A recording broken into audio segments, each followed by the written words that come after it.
shorter videos. I feel like they're good for certain occasions, but I wanted to read a few stories back to back so I could create a longer video for you guys, because you guys have really been happily responding to these videos. I think we all like a creepy story now and then, so I thought I would do a mega long video for you guys.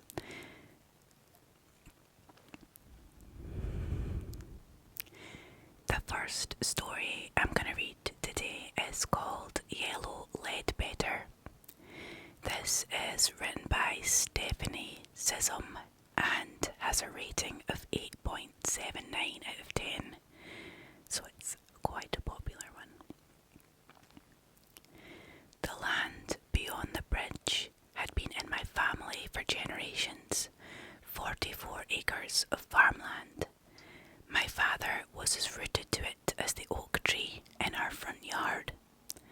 Although he was sympathetic to my plight, he was certainly not going to move just because his daughter's college boyfriend had killed himself 2 miles down the road. Everyone had told me that it wasn't my fault. Travis was sick, but they hadn't seen the look on his face when I told him it was over, that I couldn't do it anymore. I'd left school and left him there because I'd been too afraid to deal with a situation that had grown steadily, unrelentingly worse. And he had chased me. My father thought he was a drunk when he showed up, wild-eyed and dishevelled, trampling my mother's buttercups in his bare feet on a soggy February afternoon. I wish he had been. Drunk or high, both were temporary states, unlike the schizophrenia that had begun its manifestation when he was only 16 years old. He just stood there screaming my name as my taciturn father first tried to reason with him, then threatened to call the cops. It was only when my father got his shotgun that I stepped onto the porch. "Daddy, no," I cried, then turned to my lover of the past 3 years.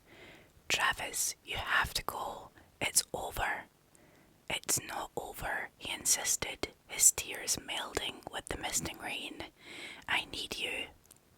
He took a step forward towards me and my father pointed the gun at his chest. Travis paid him no mind at all. He took another step and Dad cocked the gun. I'd never seen my father's face so pale, so grim. One hand gripped the barrel and his finger poised on the trigger. I panicked and did the only thing I could think to do. Travis ran away from anger, a carryover from his childhood. I railed at him. "I don't love you anymore. Leave me alone. Go." His face twisted in grief and he clamped his hands over his ears. Then he ran, straight down the middle of the road, leaving his battered black Sentra parked in the driveway. "Travis, no," I screamed and jumped off the porch. My father threw down the gun and grabbed me, lifting me off my feet as I fought to get free, to chase Travis down and tell him I was sorry. I didn't mean it. "Mary, call the police," Dad shouted, but my mom already had her phone in her hand. I'm not sure when he painted the message, before or after the confrontation, or where he'd gotten the paint. Graffiti on the abutment was nothing new. He might have even found a can there, left behind by some drunken teenagers. All I know was that the paint wasn't even dry by the time the cops got there. I'd heard that little detail in a whispered conversation in town. Paint dripping down concrete, blood pooling on asphalt, red, the colour of anger, the colour of agony. Travis had scaled the grassy bank and climbed to the bridge 17 feet above. Then he jumped. The plunge had broken his neck. "I loved you, Steph," his last words to me. What a difference that one little letter made.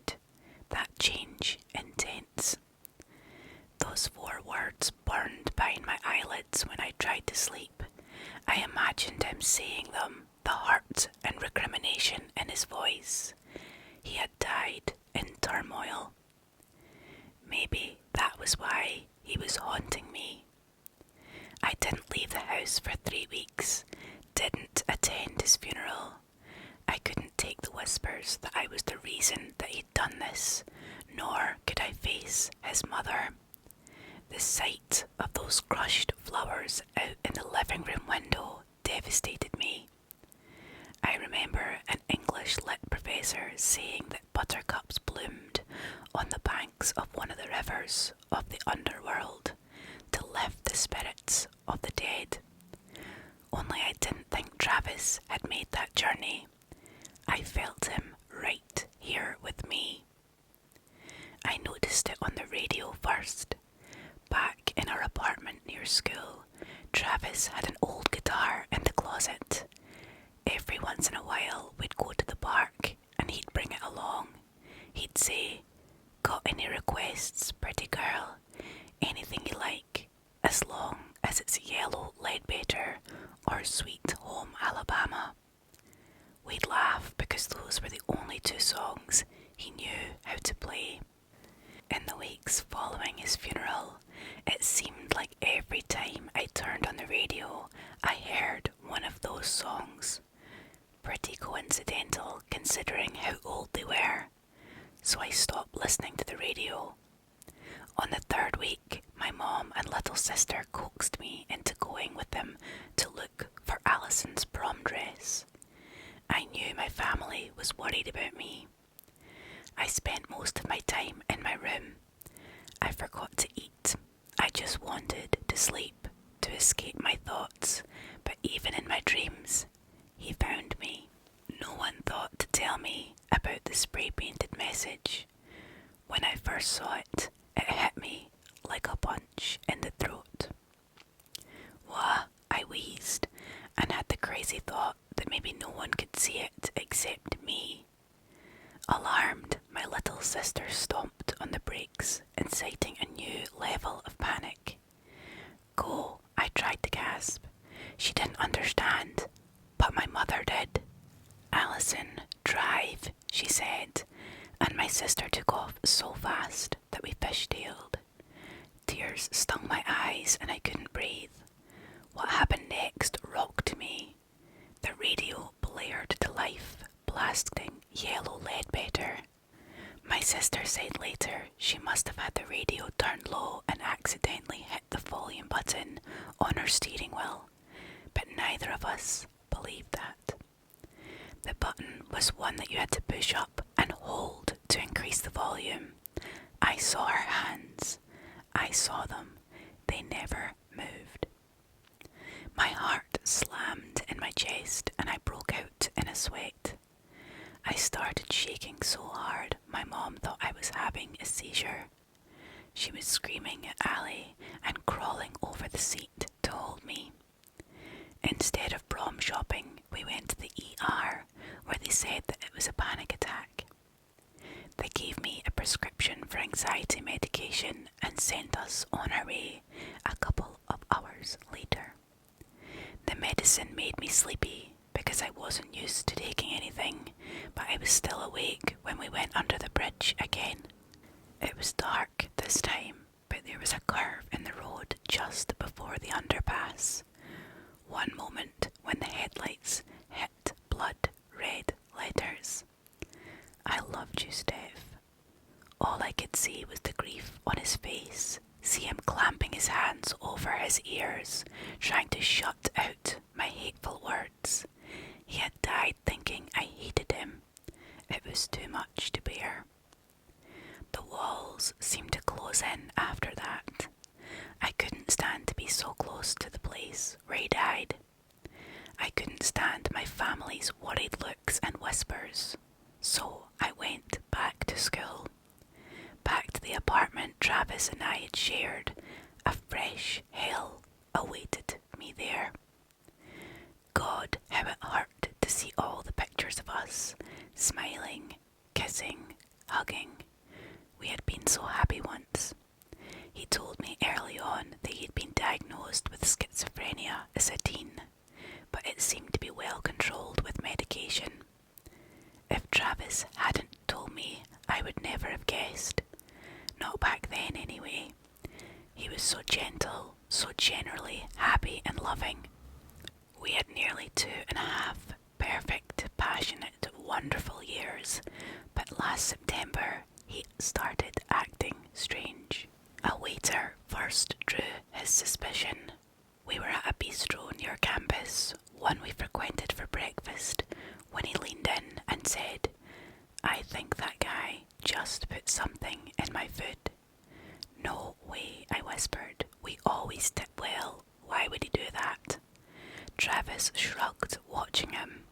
I think even then I saw something different in his blue eyes. A glint, a gleam. I'm not sure how to describe it, except to say that it later became maniacal. When the waiter set his plate in front of him, Travis didn't say anything. He just pushed his food around on his plate with his fork, staring at it. "Here," I said, and attempted to switch plates. "No," he shouted and knocked it from my hand. It clattered to the floor, splattering both of us with food. "Oh God," he said, grabbing his napkin and trying to get the food off of my sleeve. I'm sorry. Everyone was watching us. Travis grew more agitated. His cleaning became frenzied as he dabbed water on the napkin and scrubbed his pant leg.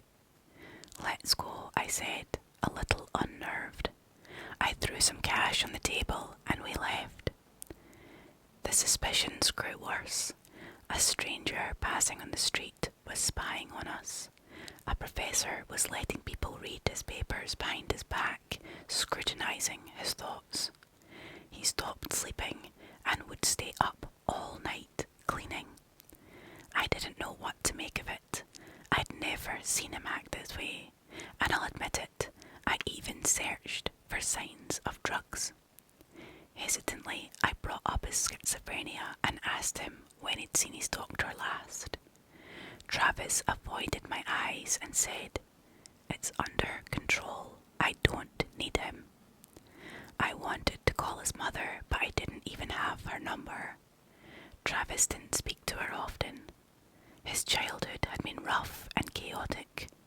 The few times I'd met her led me to believe that his mental illness might have been inherited from her.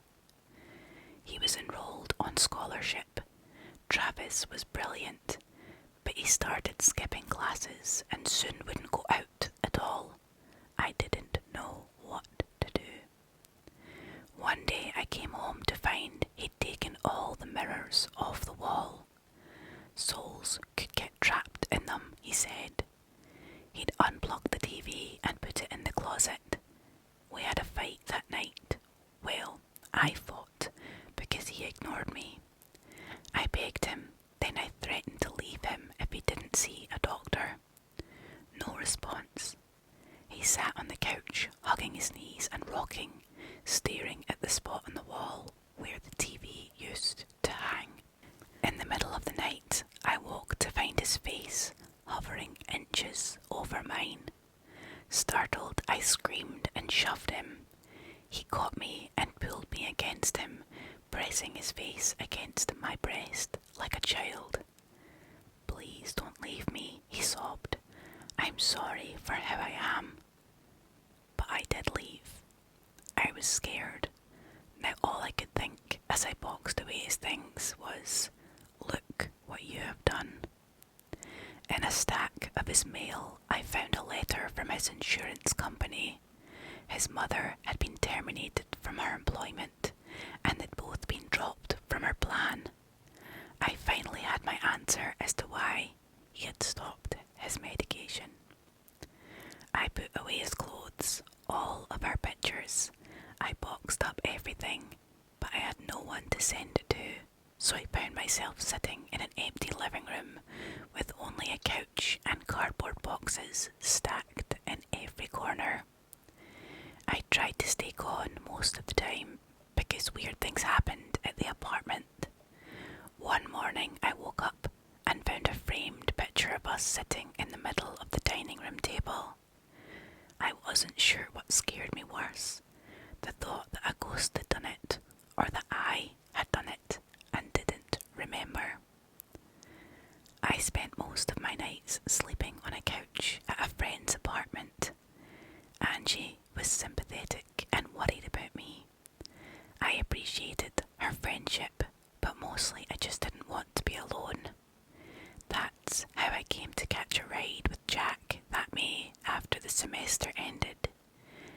He was friends with Angie's boyfriend and lived about 15 minutes from my parents' house.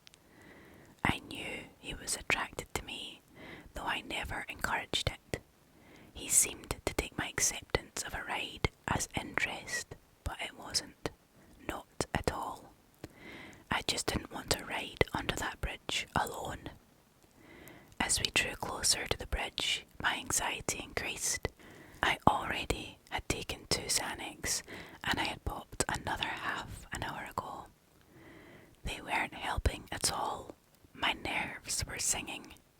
I tried to push back another panic attack.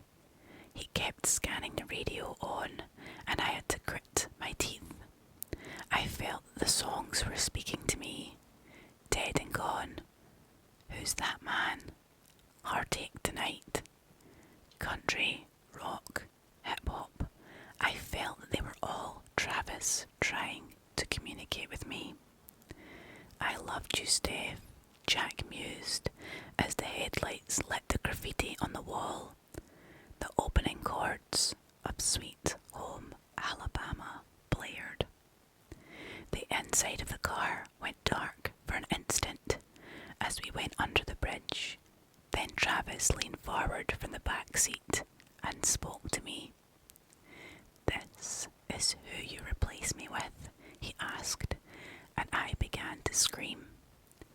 "Jesus, what is it?" Jack shouted, but I didn't look at him. I clawed at the door handle. "Stop, what are you doing?" "Hey doll," Travis said, "miss me?" I tumbled out the car door and smacked the asphalt, somehow managing to avoid the tires. Jack screeched the car to a stop and jumped out. "What's happening?" he demanded, his face stark in the moonlight. "Are you okay?"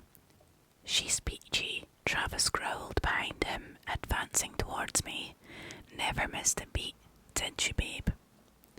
I screamed and scuttled backwards like a crab. "Don't come near me," I begged. In my peripheral vision, Jack lifted his hands, making a gesture of peace, but it wasn't the one I was focused on. The man moving towards me looked anything but peaceful. He looked enraged. Dimly, I heard Jack say, "I'm gonna go get help." Then he jumped in his car and slammed it in reverse. He nearly hit the abutment as he whipped it round. He roared off into the night, leaving me alone with the ghost. "He left you," Travis said with a sneer, "just like you left me." His words deflated me. I buried my face in my hands and cried. I didn't know my palms were bleeding until I felt something wet and sticky on my face and looked down to see them in the moonlight. "I'm sorry," I gasped. "I'm so sorry." His sneer evaporated, melting into a thin, grim line. "Not good enough." "What do you want?" I asked, but I think I already knew. "I want you to feel what I felt that night. Alone. Hopeless." That was how I'd felt since the day he died. I looked directly at him for the first time. He was wearing the same thing he'd worn the day he died, down to his bare feet. I could see his words, "I loved you, Steph," straight through him, like it was a projection on that grimy wall.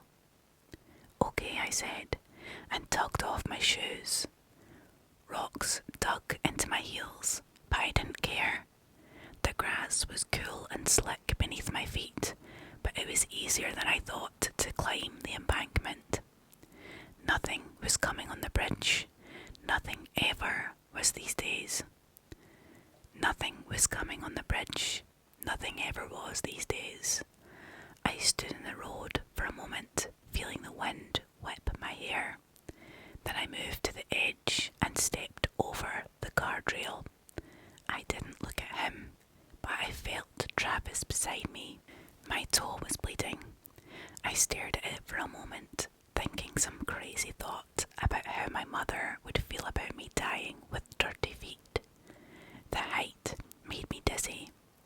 I swayed a little and almost fell right then. Honeysuckle perfumed the night air. I wondered if you could smell when you were dead. I steadied myself and then held my arms open wide. Is this what you want? I whispered. I didn't think he'd answer me, but Travis said, No, stop. This isn't what I want. A tear slid down my face, then another one. What do you want, Travis? I looked at him then. He was close enough to touch, close enough that I should have felt his breath. His face bore the same anguished, pained look it had the night he died. I want to know I mattered to you, he cried. I never mattered to anyone else. I thought I mattered to you. I turned to face him and nearly lost my balance. His eyes glowed an eerie blue in the moonlight. He reached out a hand to steady me, and it passed right through my arm. I love you, I said. Of course you matter to me. You cut off my songs. You pack away my pictures. You didn't even come to my funeral. I couldn't, I gasped. I couldn't see you like that, and no, it was my fault. I was just scared. I didn't know what to do that night. I don't know what to do now. We stood there in silence for a moment. Dimly, I thought I heard sirens. I love you, I said. I have always loved you. Go home, Steph, he said softly, and then he disappeared. Broken, confused, I crossed back over the guardrail and gingerly made my way back down the embankment. I crossed over to the concrete wall and laid my palm against the words written in red. I loved you too, I whispered. Then I started walking down the centre of the road. I made it almost a mile before the police picked me up. I spent a week in a psychiatric hospital where they diagnosed me with a mental breakdown. They put me on antidepressants and weekly therapy sessions. My sister took me to pick up some things from my apartment. I paid my rent up, but my family didn't want me to stay alone for a while. I took a box of pictures with me. Sometimes I'd spread them out on my bed and just relive those days. The days when he was mine and life was good. Sometimes my sister would sit with me and let me tell her stories about him while we looked. I know I told her some of the same ones over, but I don't think she minded or judged me. She had loved Travis too. This one, I'd say, tapping a framed photo of us. This was our first date.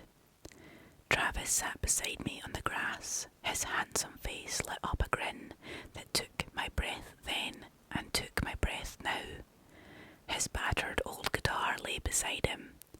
We'd been at a park with friends, and he'd played Yellow Ledbetter for me and sang along.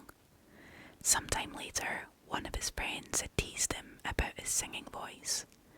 It was good enough, he replied with an embarrassed smile.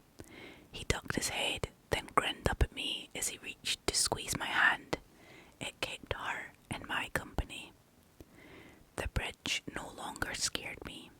The songs on the radio didn't scare me. They only made me miss him. I missed him more and more. I tried to act normal for my family, even for Travis, if he was watching, but the loneliness scared me. Nighttime was the worst. I missed his arms around me. I missed his breath on the back of my neck as he snuggled against my back. I wore his old t-shirts to sleep in. Sometimes I caught a whiff of his scent, but after a while, they smelled like me and not him. One beautiful crisp October day, I was driving to the grocery store for Mum. As I approached the bridge, I slowed down, turned the radio up, and hit scan. No song greeting from Travis. It devastated me. to think he was finally, forever slipping away from me. I pulled the car to the side of the road and parked. "Travis, can you hear me?" I asked, and hit scan again. Nothing meaningful. I reached under the seat and retrieved something in a paper bag that I'd stolen from my dad's garage, a can of black spray paint. I walked up to the wall, traced my name with his fingers, and then wrote on top of it, "I still love you." I took off my shoes and socks and left them on the side of the road in front of the car. The radio blared suddenly with the song "Don't," but I was already crossing to the embankment. Dimly I heard static as it scanned on its own and landed on the song "Stop in the Name of Love." I laughed and sang along.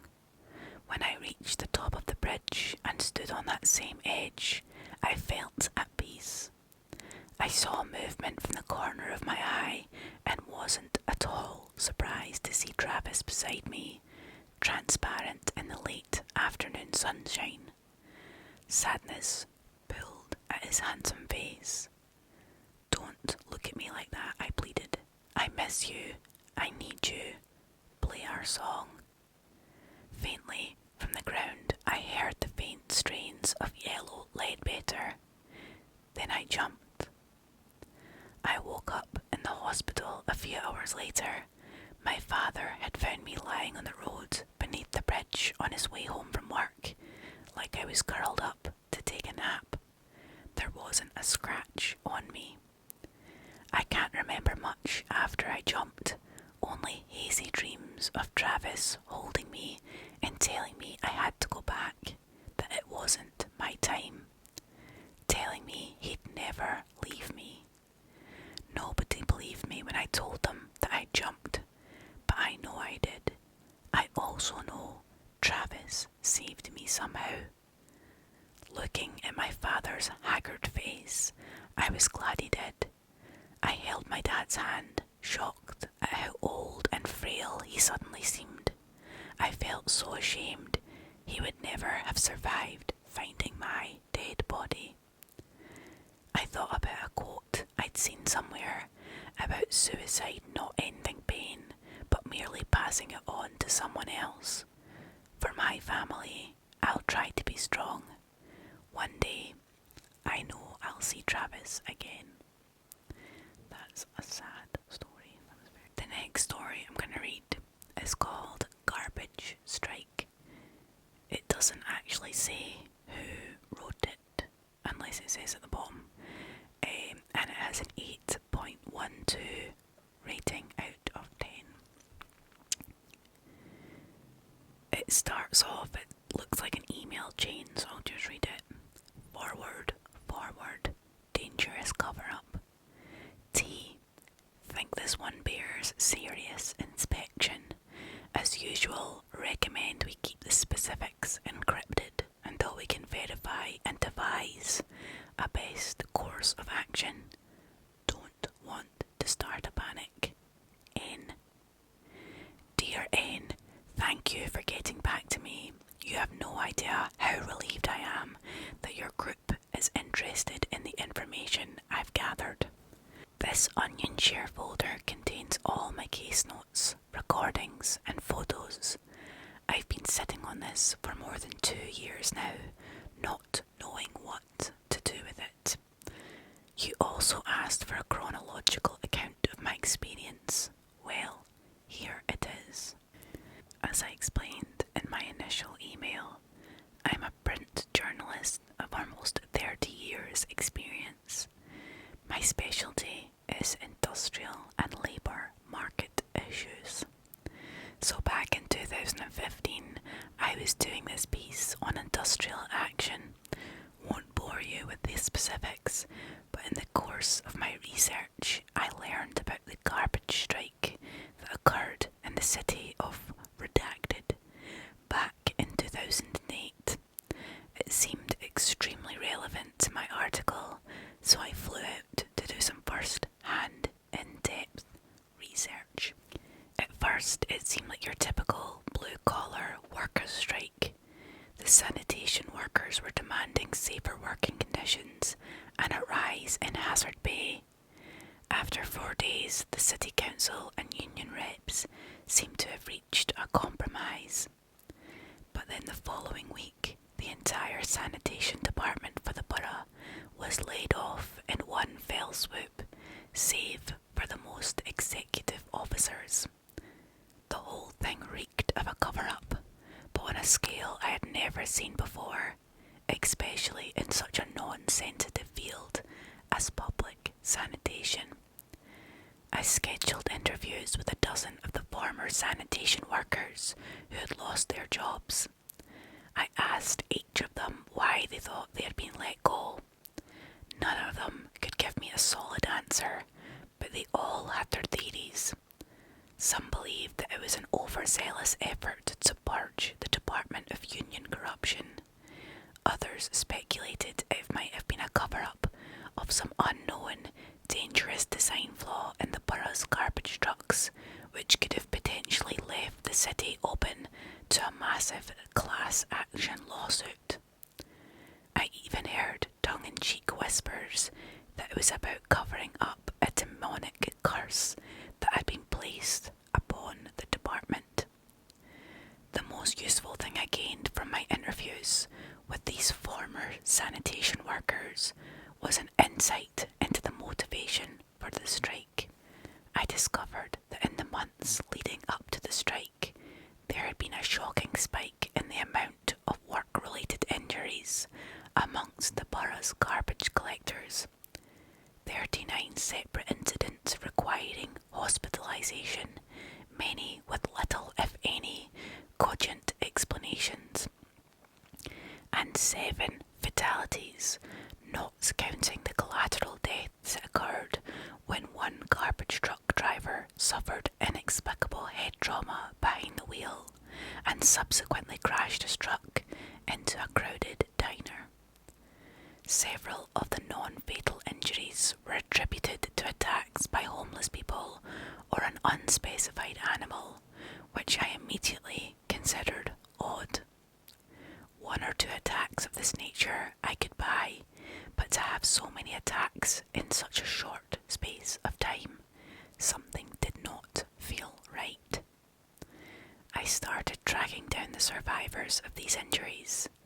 I was amazed at just how many of them had moved out of town. In the end, I only managed to corner 3 of them who still lived locally. None of them wanted to talk. They seemed frightened. I tracked down the partner of one of the garbage men who had been killed. He told me the disturbing story of how it happened. It was just another day on the job. He and his friend were collecting trash in a quiet residential laneway. His back was turned. Then suddenly he heard, as he describes it, the most ungodly sound. It was like a scream or, I don't know, a roar. Like a pig being stuck with a knife, but huge. Like a really huge, gigantic pig, I guess. I don't know anything on earth that could make a sound like that. It was followed by the sound of trash cans being violently knocked over. He ran around the truck to check on his partner and found him lying in a growing pool of blood, with the jagged base of a broken bottle jammed into his neck. He was gone before the paramedics even got there. The guy's story made the hair stand up on my arms. I didn't know what to make of it, except that the guy was being completely honest. I asked him who or what he thought had killed his partner. He had no ideas. All he could tell me was that by the time he ran to the other side of the garbage truck, whoever had done it had vanished without a trace. While I waited for the other leads to pan out, I used my reporter wiles to sneak into the sanitation department's offices and poke around for more clues. Anything that could give me an insight into the strike, the union negotiations, or especially the mass layoff. My two most interesting discoveries were a copy of the current edition of the Garbage Collector's Rules and Regulations Handbook and a hacked email from the Sanitation Commissioner that had been sent the day before the mass layoff was announced, both of which can be found in the online dossier I've provided to you. Quoting the email, "The only adequate option I can see for stopping the spread of dangerous rumour within our ranks is a complete simultaneous turnover of the department's entire staff, with the most minimal interaction between old and new workers that we could possibly manage. Most of the people involved seem to be too scared to talk, but just in case, I recommend we have our lawyers draft a case for a gag order in case anyone suddenly decides to make a fuss." This confirmed my theory that the layoff was all to do with a cover-up. But what dangerous rumours were they trying to silence? The email was frustratingly discreet in that regard. The Garbage Collector's Handbook, on the other hand, turned out to be more crucial to this mystery than I ever could have imagined. Most of it is just as you'd expect, but under the Health and Safety chapter, you'll find a very prominent advisory encompassed by a bold red border. Health alert, highest priority. Raccoons suffering from rabies have been discovered in local trash receptacles. If you should encounter an organic gurgling-like sound or a low laboured moan coming from a trash can, do not approach it. Instead, phone animal control at the number provided below immediately and vacate the area, even if there are other trash cans nearby that you have not yet emptied. My gut told me that there was something fishy about this alert. A few phone calls later, I had learned that the CDC had no record of a local rabies outbreak, nor had the Fish and Wildlife Service registered any notable increase in the local raccoon population. A ranger I spoke to was puzzled by my references to gurgling sounds and low laboured moans, as they didn't seem like the typical noises of a raccoon. Stranger still, the phone number listed in the handbook for animal control was different from the number listed for animal control in the local phone directory. I dialed the number, got a message service. "Animal control, please provide the location of the suspected hazard and a crew will be dispatched as soon as possible," a cold, female voice briskly instructed before the standard beep. I had my tech geniuses back at the home office trace the physical location of the phone number. It ran directly through the City Hall switchboard, which made no sense as animal control was based in a building across town. I spent the rest of the afternoon exploring the town for the best location to set up a sting. I eventually found a nice long laneway that would afford me a good 100 yards of unobstructed view. Then, the following morning, I parked my rental a good distance away and phoned the so-called animal control service yet again. This time, instead of simply hanging up, I gave them the address I had picked out. Let me be clear, I recited the address and only the address. I said nothing about any garbage can. And then I sat there, watching through my telephoto lens, and I waited. I cannot believe what happened next. Less than half an hour after I made the call, a single dark grey town car quietly rolled up to the address in question. The doors opened and out stepped two large men wearing dark glasses and pristine, unsoiled sanitation department coveralls. In my business, He learned to read body language, and I am dead certain that these guys were ex-military. I knew from the start that whoever these guys were, they weren't there to collect garbage, nor were they there to wrangle some 2-foot-long, buzzy critter. Another door opened, and out stepped a third man, a late, middle-aged guy wearing a priest's collar. The three of them walked over to a nearby trash can, with the larger men flanking the priest the way the Secret Service flanks the president. When the large men stood by, the priest kissed a purple stole and draped it around his neck. He took a glass container out of his pocket, presumably filled with holy water, and lashed it over the trash can in the sign of a cross. Then he began reading aloud from a book, presumably the Bible.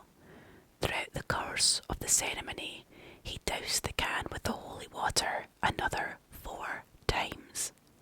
When he was finished, the priest retreated back several steps towards the car, while the larger men advanced on the trash can and cautiously removed the lid.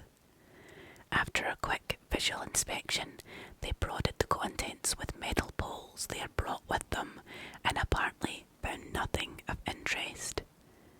The priest then nervously approached the can and doused its contents one final time in the sign of the cross. Then they replaced the lid, got back into their car and drove off. The entire incident lasted about 8 minutes. I provided a complete photo record in my dossier. I was astounded. I had no idea what I was dealing with, but the way those protectors in the coveralls behaved made me feel uncomfortable. Guys like that don't get nervous unless they are dealing with something that is seriously bad news. I realised that whatever was going on must have been tied to the original string of injuries and deaths that occurred under the old sanitation roster. So I went back and searched for any other incidents that might have been missing from my list. I cross-referenced death, murder and attack with garbage and trash, and that is how I came upon the tragic story of young Martin Redacted. On a sunny spring afternoon back in 2006, 9-year-old Martin Redacted left school on foot and never arrived home. 11 days later, his practically naked, severely battered body was discovered in a garbage can on the other side of the city. I arranged an interview with the medical examiner who performed his autopsy. She revealed that the lividity indicated that Martin's heart was still beating for around 6 to 8 hours after he was callously dumped into the trash can he'd eventually been discovered in. Strange as it might sound, the medical examiner told me she took a measure of solace from that fact. She explained to me that due to the nature of the massive hemorrhage in Martin's brain, he would have experienced those final hours as a warm, peaceful euphoria. Despite his appalling surroundings, he would have felt safe and comfortable as they slowly drifted off into eternal sleep. Compared to the unimaginable horrors he had endured over the preceding days, the medical examiner considered the nature of his death to be thankfully merciful. I am inclined to agree. I drove out to visit Martin's grave, not really sure why. Guess I just felt I needed to pay my respects to the poor kid, you know. And I guess maybe I hoped it would give me some sort of clarity. You could not imagine a more pristine, well-kept monument with fresh flowers. His family had clearly not forgotten about him. It was a sobering experience talking to that medical examiner, but I still didn't feel like I was any closer to understanding what was going on with the city's garbage.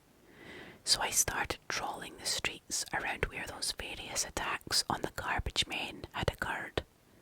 I talked to locals, kids, anyone who would give me the time of day. A lot of them told me about a sort of urban legend about a monster or vampire that had been attacking people in back alleys and hidden corners throughout the borough over the past 10 years or so.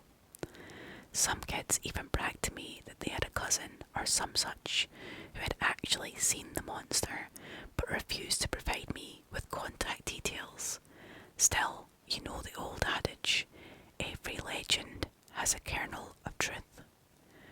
I went back to my motel that night and began scouring through local police reports.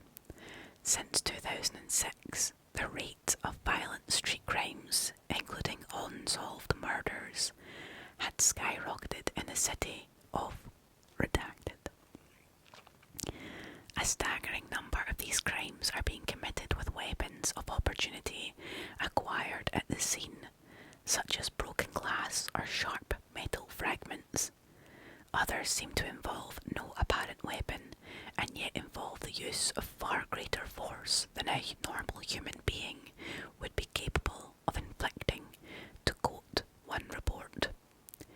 Even more disturbing, I discovered that almost 70% of these unsolved crime reports contain the phrase, taking out the trash. As I was documenting my latest discoveries and thoughts in my field journal, I heard a loud ruckus out behind my motel room, like someone kicking over a trash can. I got up from the table and nervously went into the bathroom because I knew it had a window that opened up into the rear of the motel block where I'd heard the noise. I chose not to give myself away by turning the bathroom light on. Trying my best to remain silent, I carefully crept through the dark until I reached the window frame. I opened the narrow, sliding pane and peered out into the black night. I could see nothing aside from the partially illuminated building across the way. Then, after a few seconds, I began to notice this strange sound, an eerie sort of gurgling. Immediately recalling the warning in the garbage collector's handbook, I carefully backed out of the room and closed the bathroom door behind me. I remember staring at the fine wooden grain of the door as I stood there anxious and confused as to what I should do next.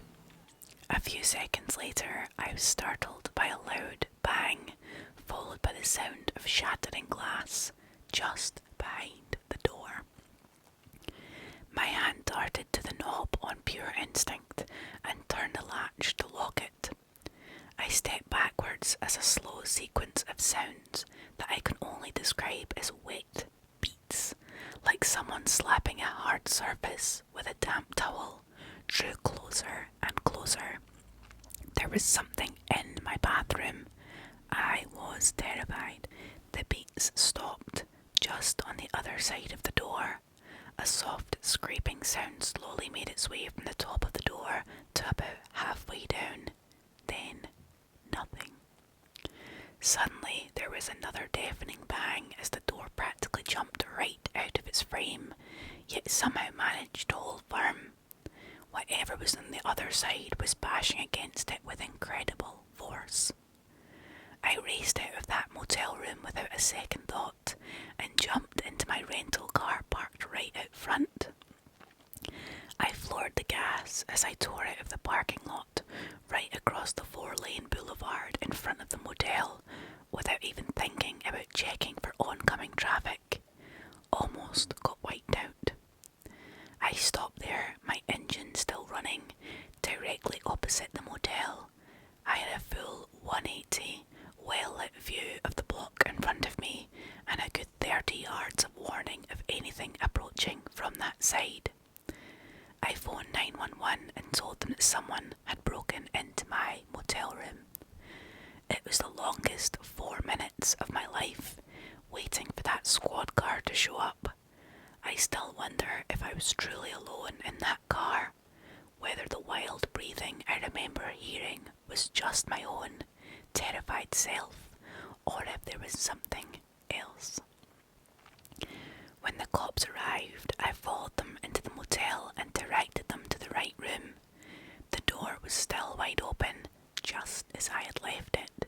The officers told me to wait outside, but somehow I felt much safer following the two trained professionals with guns drawn than waiting alone outside in the dark parking lot. The first thing I noticed was that the bathroom door had been busted wide open. The strike plate had been torn right out of the frame. The bathroom side of the door was scratched to high hell, as if a tiger had been using it as a scratching post for the past 12 months. As one of the officers advanced into the unlit bathroom, I cautiously peered over the other's shoulder to look inside.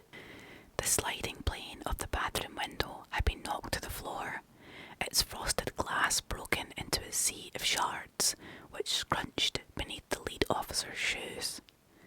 The window's fly screen had been torn to shreds. Looking at the window, I could not accept that anything of considerable size could possibly have entered through such a narrow gap. Even a master contortionist couldn't have crawled through that window. As the second officer panned his torch around, we all noticed what appeared to be two sets of strange footprints running down the wall and across the floor, one leading in, one leading out. They were smeared upon the pale beige floor tiles in what looked like a sludge of grime and dried blood.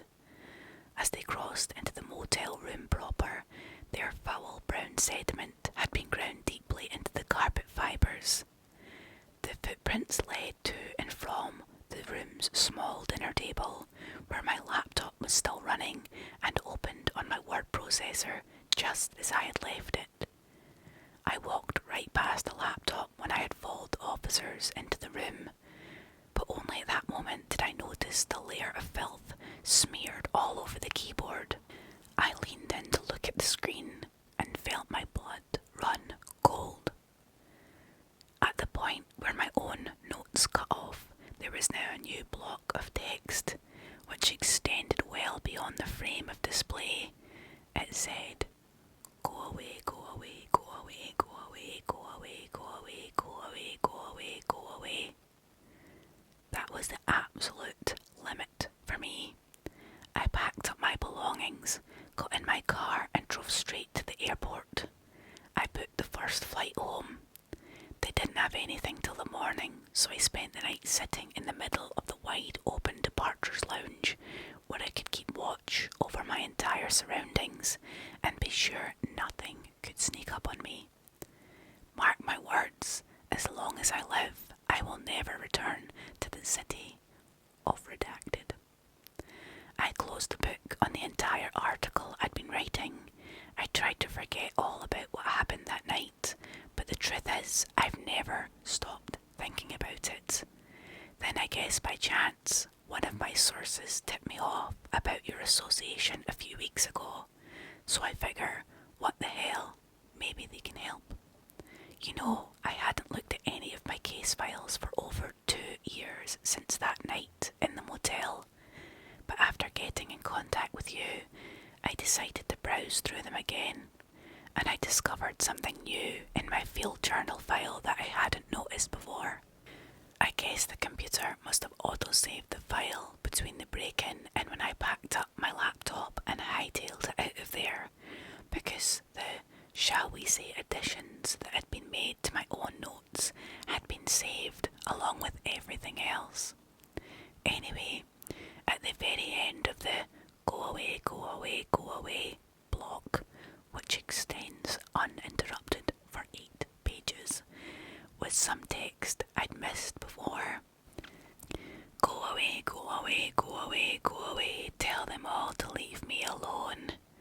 It was only once I'd read the full message that occurred to me just how juvenile the phrase go away sounds.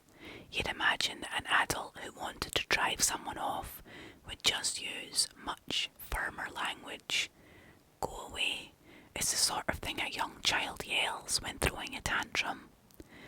Mr. Mrs. N, I'm telling you this because I suspect you're one of the few people who won't think I've lost my mind.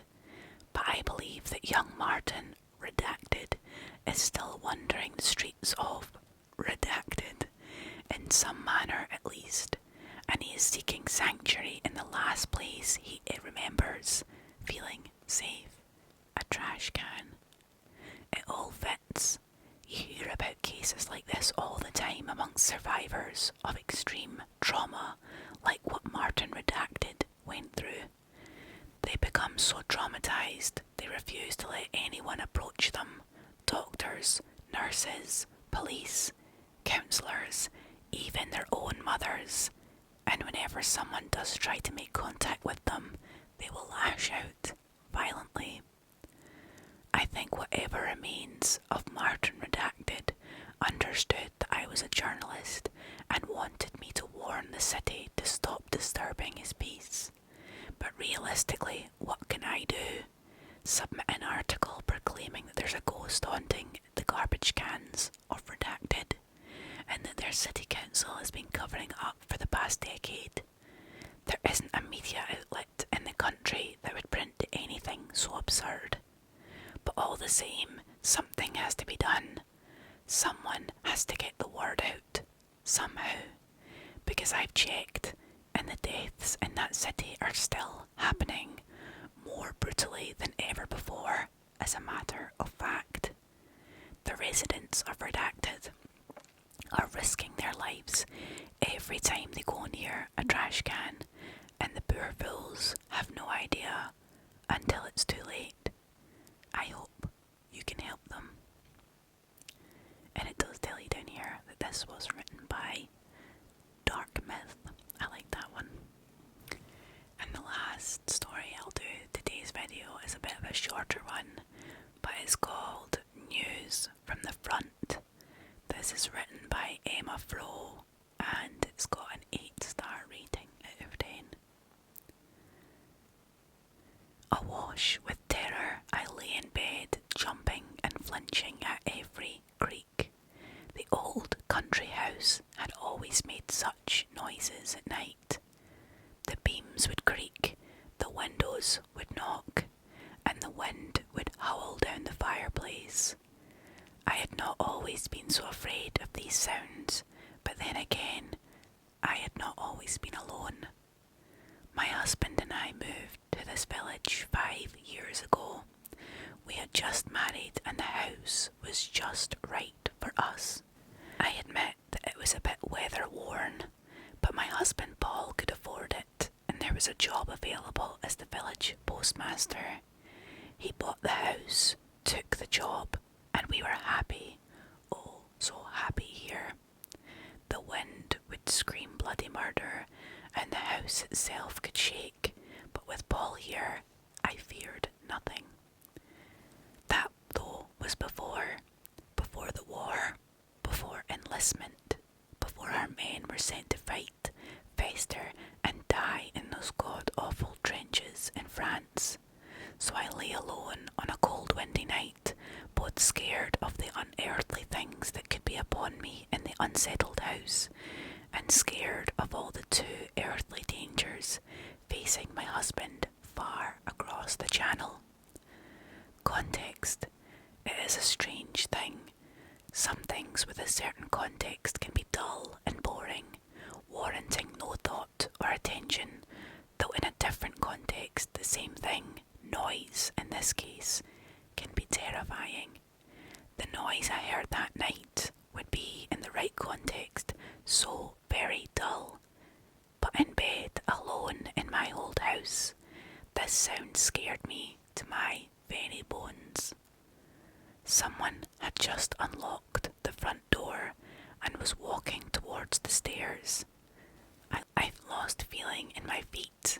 My hands tingled with pins and needles, and my mouth went deathly dry as I listened to the heavy boots trudge across the floorboards, approaching the stairs. My stomach churned as if it was attempting to physically expel this newly tangible poisonous fear from my body. I did not have any time to react as the boots hurried up the stairs and a hand came around my bedroom door. I was at the point of passing out as the man's face appeared. How soon and how much everything changed in an instant. I yelled and cried at him, as I jumped into his arms. "Paul, you're home." We both sat in the bed in tears as he struggled to find his words to explain his return. He explained all about the shelling they came under, his time in the army hospital with Reg, who happened to be both my neighbour and my best friend Meg's husband. Paul explained the shrapnel in his arms and back, his discharge from service, and how Reg should soon be discharged as well. Soon after he retired to bed without so much as a bite to eat. I suspected he was merely exhausted. I slept soundly that night. Paul was up and dressed when I woke the next morning. He said he had no time for breakfast as he was off to the post office to resume his duties as postmaster. I found this unusual. However, I didn't say a word as I was simply happy to have him home and imagined he was just adjusting back to life at home. Paul was scarcely gone for 2 hours before he returned with a huge sack of letters, which he promptly dumped on the kitchen table. He sat sorting the correspondence for an hour or so. And I couldn't help but notice that he had placed roughly 24 pieces of mail in the small iron waste bucket we kept next to the stove. Upon noticing my curiosity, Paul explained they were rubbish and I was to burn them. Then, with a harshness that I had never heard in his voice, he told me not to open or read a single one. They were to be destroyed and nothing more. After he had made his demands known, he left on his rounds. The minute he was out of sight, I grabbed the letters in the iron bin and did as I was told, burning them in the stove one by one. After the 5th letter, however, I began to notice a pattern. All of the letters were addressed to women in our village or to those in neighbouring towns, and they had all the army seal on them. I was puzzled by this, but my general confusion gave way to horror as I came upon the 8th letter. It was addressed to me. Shaking and losing more of my composure with each passing second, I opened the letter and began to read. It was an official letter to me offering condolences and informing me that Paul, along with his company, had been killed in action.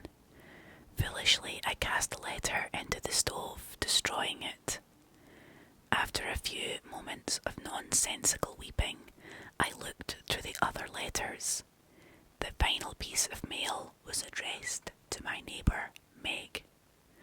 Paul came home that evening. For the 2nd night in a row, he refused to eat. At that moment, I began to realise that not only had I not seen him eat or drink since he'd been home, but I had not seen him sleep either. Moments later, Paul interrupted my reverie, asking me coldly if I had destroyed the letters as asked. I nodded to say yes. After all, it was nearly true. I had destroyed all the letters, all of them but one, the one addressed to Meg. That night in bed, though my eyes were closed, I could feel Paul staring at me. He stared for hours. When he eventually rose from bed sometime after midnight, I imagined it was because he was certain I had fallen asleep. I strained my ears. I could hear him downstairs speaking aloud in a strange voice. It was Paul, but it wasn't. And it was not English he was speaking or any other language I recognised. The next morning, I woke to find Paul the same as before, dressed, refusing breakfast, and on his way to work. But that day I had a plan. If I could just get to Meg and show her the letter, the two of us could think of a way to get out of that hell. I was close to losing my composure again as I knocked firmly upon Meg's door. She answered the door smiling broadly from ear to ear. Before I could break down, show her the letter and explain what had happened, she spoke 5 little words. Reg came